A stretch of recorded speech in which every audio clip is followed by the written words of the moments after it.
De retour en Ligue 2 après un court passage en National, le Stade de Reims ne vise rien de plus que le maintien.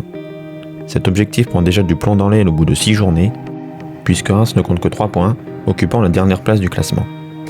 Avant la réception de Nantes, l'un des favoris pour la montée, il s'est lourdement incliné à Vannes 4-1.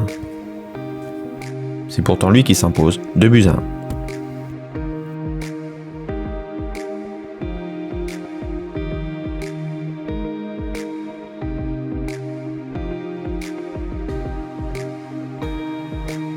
L'élan est de courte durée puisque s'ensuivent 2 nuls et 2 défaites en 4 matchs.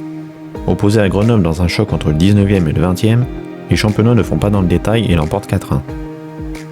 Mais ce succès n'est toujours pas le déclic tant attendu, le Stade ne remportant qu'un seul des 5 matchs suivants, à Delaune contre Angers.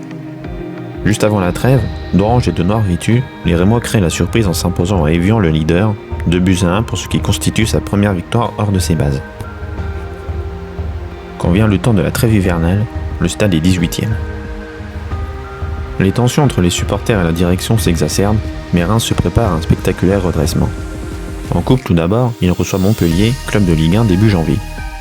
Les tours précédents se sont soldés par des qualifications minimalistes contre Avion au tir au but et 2-0 à Arras, un club de CFA2.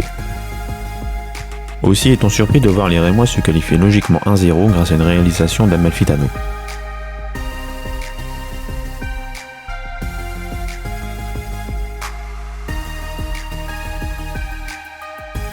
Au tour suivant, ils se rendent en Auvergne et affrontent Clermont, qui les a battus 3-1 de l'Aune il y a à peine un mois.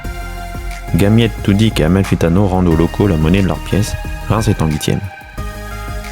En championnat, Le Mans est torpillé 3-0, et si Reims cale toujours à l'extérieur, Delaune devient imprenable. Le Havre y tombe 2-1, Vannes également.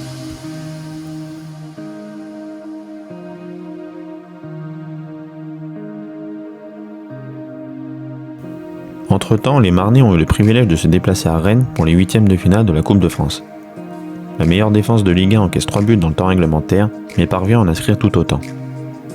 Dans le temps additionnel, Koscielny repousse un pénalty de Brahimi, et en début de prolongation, il en détourne un autre de Leroy. Et c'est finalement le jeune Tonel qui offre un improbable et incroyable succès aux siens.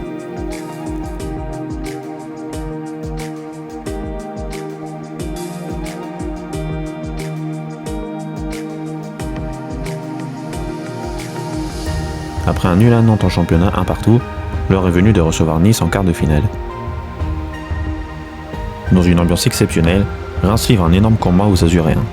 Nice mène 2 fois, Amalfitano pour son 4e but consécutif dans la compétition, puis Fortes égalise.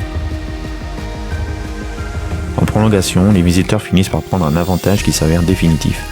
Le SDR a tout donné mais doit déposer les armes en quart de finale.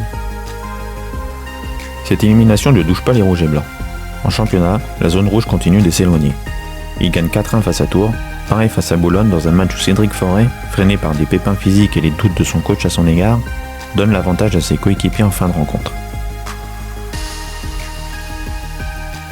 Le succès qui suit à Angers 1-0 grâce à un but du jeune transfuge de Lorient Gaëtan Courtet permet au Stade d'effectuer un grand pas vers le maintien. Une autre victoire contre le grand rival sedanais l'entérine définitivement.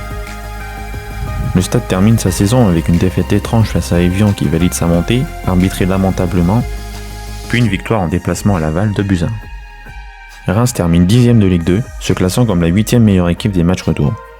Conjuguée au beau parcours en Coupe de France, cette phase retour est une véritable réussite qui donnera de l'élan aux stadistes pour décrocher, 33 ans après, une place en Ligue 1 dès la saison suivante.